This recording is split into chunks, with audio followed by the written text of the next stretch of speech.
ఎన్నో కోరుకుంటారు, ఎన్నెన్నో ఆశిస్తారు. అవన్నీ నెరవేరాలని దేవుళ్లను ప్రార్థిస్తారు, మొక్కులు మొక్కుతారు, ముడుపులు కడతారు. తీరితే, నెరవేరితే గురి కుదిరిందంటారు. భక్తితో అర్చిస్తారు, ఆరాధిస్తారు. అయితే నిజ జీవితంలో అనుకున్నవి ఏవీ జరగకపోవచ్చు, కోరుకున్నవి లభించకపోనూ వచ్చు, అర్హమైనవి అన్నీ దక్కించుకోవచ్చు. అదంతా కాలం చేసే మాయాజాలం. దైవం అనుకూలిస్తే అంతా శుభప్రదం. అలాంటి శుభాలను అందించే దేవతామూర్తే గడి బాపనమ్మ. అన్ని రకాల చర్మ సమస్యలకు శాశ్వత పరిష్కారం ఈ శ్రీత 9281458181.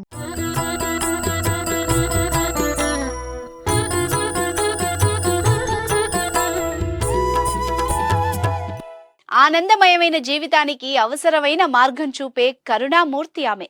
ప్రతిభను ఆశీర్వదించి ఆధ్యాత్మిక ఉత్తేజాన్నిచ్చే జీవన స్ఫూర్తి ఆమె. అడవి తల్లి గుండెపై కొలువై అందరినీ కాచి రక్షించే కరుణామయ్య ఆమె. ప్రకృతి నుండి పచ్చదనాన్ని ఎలా విడదీయలేమో, అక్కడ వాళ్ల మనసుల నుంచి కూడా ఆ తల్లిపై ఉన్న భక్తిని వేరు చేయడం దుస్సాధ్యం. ఆమంటే వాళ్లకి ప్రగాఢ నమ్మకం, వాళ్లంటే ఆమెకు అపార ఇష్టం. అందుకే అక్కడ ఏ శుభకార్యం తలపెట్టినా ఆ తల్లికి మొక్కాల్సిందే, ఆ దేవత ఆశీస్సులు తీసుకోవాల్సిందే. ప్రకృతి పచ్చడి చీర కట్టి పరువాలను ఒలకబోసినట్టు కనిపించే అందమైన ప్రాంతం అది. శీతల వాయువులు వింజామరులై వీస్తున్న అనుభూతిని కలిగించే అద్భుతమైన ప్రాంతం అది. ఏరులై ప్రవహించే చల్లటి జలాలు మడిని తడుపుతూ ముందుకు సాగే దృశ్య మాలికల ఆవిష్కరణ ప్రాంతం అది. అలాంటి సుందరమైన కొండ కోనల మధ్య అలరారుతున్న అద్భుత క్షేత్రం అది. ఉమ్మడి తూర్పు గోదావరి జిల్లా రంపచోడవరం మండలంలో ఉన్న సీతపల్లి గ్రామం అది. ఆకాశాన్ని తాకుతున్నట్టు గుబురుగా పెరిగిన వెదురు పొదల మధ్యన నిలిచిన దేవతామూర్తి గడి బాపనమ్మ.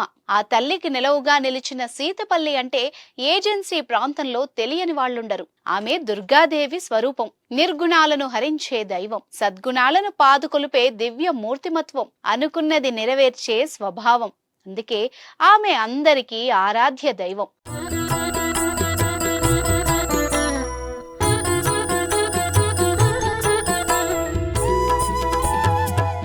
కేవలం తూర్పు గోదావరి జిల్లాలోనే కాదు, చుట్టుపక్కల జిల్లాల వారికి కూడా ఆమంటే ఎంతో గురి, నమ్మకం.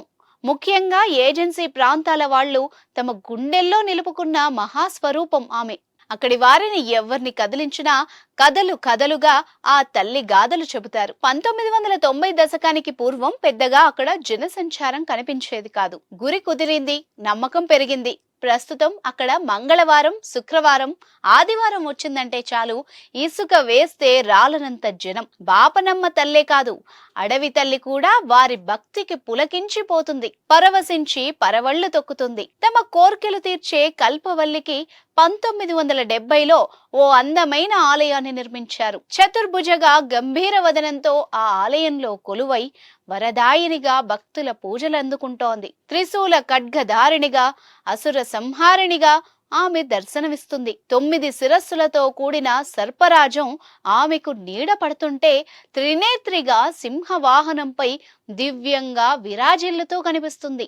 అక్కడే అమ్మవారి రాతి విగ్రహం కూడా కనిపిస్తుంది. 9 సంఖ్య అంటే అమ్మవారికి అమితమైన ఇష్టంగా భావించాల్సి ఉంటుంది. 9 సార్లు అమ్మవారికి ప్రదక్షిణలు చేస్తే ఎంతో సంతోషపడుతుందని అక్కడ వాళ్ల నమ్మకం. ఇక నిత్యం ఓ అఖండం అక్కడ ప్రజ్వరిల్లుతూ ఉంటుంది, జ్వాజ్వలమానమై కాంతులు చిమ్ముతూ ఉంటుంది.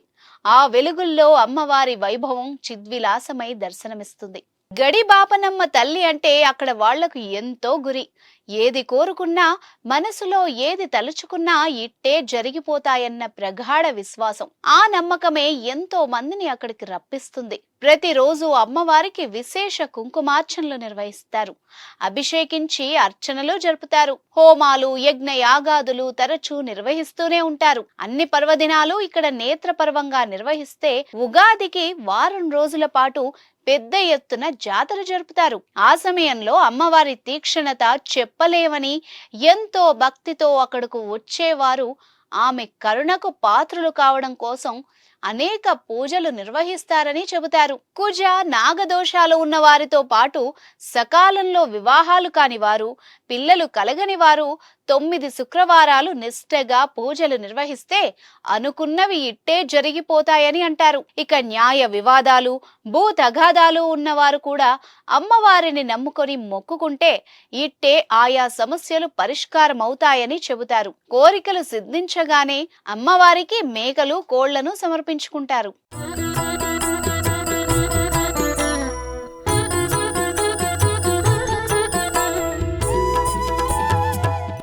ఆ రూపం వెనక అనేక కథలు వినిపిస్తాయి. అనపర్తి గ్రామంలో జన్మించిన బాపనమ్మకు యుక్త వయసు రాగానే తల్లిదండ్రులు పెళ్లి ఏర్పాట్లు చేయడం మొదలు పెడతారు. దానికి ఆమె తాను దేవతా స్వరూపమని, వివాహం తనకు తగదంటూ అడవుల్లోకి వెళ్లి అదృశ్యమైందని చెబుతారు. ఆ తర్వాత కొన్ని సంవత్సరాలకు తల్లిదండ్రులకు కలలో కనిపించి తాను సీతపల్లి అడవిలోని వెదురు పొదల్లో శిలామూర్తిగా ఉన్నానని చెప్పడంతో అందరూ అక్కడికి వెళ్లి గాలించగా ఓ పొదలో పసుపు కుంకుమలు అద్దిన ఓ మూర్తి కనిపించిందట. ఆ శిలను తీసుకువచ్చి ఇప్పుడున్న స్థానంలో ప్రతిష్ఠించినట్టు చెబుతారు. అప్పట్నుంచి ఆమంటే అందరికీ భక్తి కుదిరింది. ఇప్పటికీ గర్భాలయంలోని ప్రధాన మూర్తికి కుడివైపున రాతి విగ్రహం కనిపిస్తుంది. ఎడమ భాగంలో ఓ ఘటం ఉంటుంది. గర్భాలయం ఎదుట బయట వైపున ఓ లోహ విగ్రహం, ఆ విగ్రహమూర్తికి ఎదురుగా ఓ జ్యోతి వెలుగుతూ కనిపిస్తుంది. ఇదే ఆలయంలో విఘ్నేశ్వరుడు, రాధాకృష్ణుల విగ్రహాలు కూడా దర్శనమిస్తాయి. ఇక్కడ మరో విశేషం ఏంటంటే తులాభారం తమ కోరికలు తీరాయని ఎంతో మంది అమ్మవారికి తులాభారం ద్వారా మొక్కులు చెల్లించుకుంటారు. సీతపల్లి పరిసరాల్లోనే కాదు, ఆ చుట్టుపక్కల ప్రాంతాల వారు కూడా ఏ కొత్త వాహనం కొన్నా అమ్మవారికి పూజ చేయించుకోవడం ఓ ఆనవాయితీగా వస్తోంది. కేవలం మొక్కులు ఉంటేనే కాదు, ఆ మార్గంలో ప్రయాణించే వాళ్ళంతా అమ్మవారి ఆలయం ముందు వాహనాలు ఆపి మరీ బాపనమ్మను దర్శించుకుని వెళ్లడం కనిపిస్తుంది. అడవి తల్లి సిగలో చంద్రవంకలా మెరిసిపోయే ఆ క్షేత్రం ఓ మహిమాన్వితం, భక్తులకు వరాన్వితం.